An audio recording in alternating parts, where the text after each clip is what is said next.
Thank God it's a Friday! Hi guys! So may inasikaso sa Batangas ang daddy namin, kaya all by myself ang drama ko for today's video.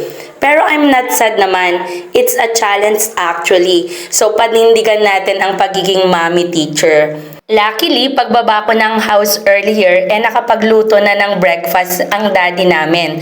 Madaling araw kasi siya bumiyahe pa uwing Batangas. Kaya naman for today, isi-share ko ang experience ko.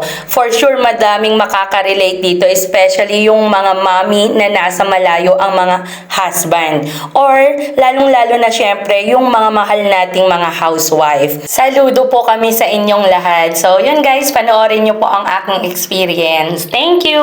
Simpleng buhay ay ganda, mayroong itim, mayroong saya. Walang hindi magagawa, lalo na't simple ka. Sama-sama, magkaisa, kahit maging sino ka pa. Lahat ay Guys, I went to school and me and mommy are in mommy's school.